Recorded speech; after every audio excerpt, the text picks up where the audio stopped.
എടാ നീ ഇന്നലെ കുർബാന കഴിഞ്ഞിട്ട് മീറ്റിംഗ് ഉണ്ടായില്ല നമ്മള്, നീ എന്തിനാണ് ഇത്രയും കിടന്ന് ബഹളം കൂടുന്നത്?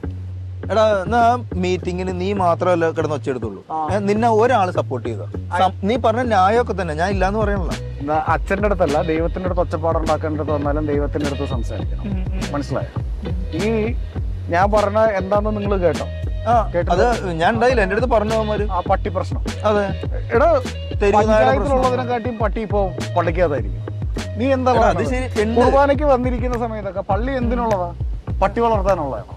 നിങ്ങൾക്ക് അത്ര പട്ടി സ്നേഹം ഉണ്ടെങ്കിൽ നിങ്ങൾ കുറച്ച് സ്ഥലം അപ്പുറത്ത് വാങ്ങി വെച്ചിട്ട് നിങ്ങൾ എല്ലാരും കൂടി പട്ടിയെ വളർത്തും, കൂട് കെട്ടി വളർത്തണോ? നിനക്ക് വീട്ടിൽ കൊണ്ട് വളർത്തിക്കൂടെ? എന്താ ഇവിടെ പറഞ്ഞ ഒരു വൈദികന്റെ അടുത്ത് നമ്മളിങ്ങനെ പറഞ്ഞു കഴിഞ്ഞാൽ എന്തെങ്കിലും ശാപം കിട്ടുമോ? അങ്ങനത്തെ ഒക്കെ ഉള്ള നിന്നെ ആരും സപ്പോർട്ട് ചെയ്ത് പറഞ്ഞോടെ? എടാ, നിങ്ങളെ പോലെയുള്ളവന്മാര് വളം വെച്ച് തന്നെയാണ് ഈ വൈദികന്മാർ അവർക്ക് തോന്നിയ പോലെ ചെയ്യുന്നത്. ചോദിക്കാനുള്ള ചോദിക്കണം. കാരണം എന്ന് പറഞ്ഞാൽ ഇവരെന്ത് കാണിച്ചാലും അതിന്റെ റെസ്പോൺസിബിലിറ്റി അവിടുത്തെ ഇടവകയ്ക്ക്, മനസ്സിലായോ? അതെ, ഇടവകക്കാർക്ക്. ഞാനൊരു കാര്യം പറയട്ടെ, ഇവിടെ നിൽക്കുന്ന പട്ടി നിങ്ങൾ വേറെ ഒന്നും ചിന്തിക്കണ്ട. അവിടത്തെ പട്ടി റോഡിൽ കൂടെ പോയ ഒരുത്തനെ കടിച്ചു. നാട്ടുകാർ പറയുന്നത് എന്താണ്? പള്ളിയിലെ പട്ടി കടിച്ചു എന്ന് പറയുന്നത്. ശരി, മനസ്സിലായോ? അതെ. ഈ അച്ഛൻ പറയാൻ നടക്കോ? ഇല്ല. നിങ്ങളുടെ കമ്മിറ്റിക്കാർ പറയാൻ നടക്കോ? നീ പറഞ്ഞതിൽ കാര്യമുണ്ട്. നടക്കോ? പട്ടി കടിച്ചാലുള്ള കുറ്റം എന്താണെന്ന് നിനക്കറിയോ? എടാ, നിനക്ക് പട്ടി സ്നേഹം ഉണ്ടെങ്കിൽ നീ വീട്ടിൽ കൊണ്ട് വളർത്തടാ, ബെഡ്റൂമിലിട്ട് വളർത്തടാ. എനിക്ക് അല്ലാതെ നാട്ടുകാരുടെ ഇടയിൽ പള്ളിക്കകത്ത് കൊണ്ടല്ലോ വളർത്തണ്ട. നിനക്ക് ഇവന്മാര് തീറ്റ കൊടുക്കുന്നുണ്ടല്ലോ. നീയൊക്കെ ഒരു കാര്യം ചെയ്യും, അടുത്ത ആഴ്ച കുർബാന കഴിഞ്ഞിട്ട് പോകാൻ നേരം ഓരോന്നിനും പുറകെ വീട്ടിൽ കൊണ്ടുപോകും. എടാ, ഞാൻ ഇപ്പോഴും പറഞ്ഞതാ, നിന്നെ ഒരു കുറച്ച് പേര് സപ്പോർട്ട് ചെയ്ത് പറഞ്ഞോ. അതൊരു രസമുണ്ട്. ഇവന്മാരുടെ ഒക്കെ പ്രശ്നം എന്തോ, മറ്റേ പള്ളിയിൽ അകത്ത് കയറി കഴിയുമ്പോ കുരിശ് കാണുമ്പോ പിടുക്ക് പറയ്ക്കും, മനസ്സിലായില്ലേ?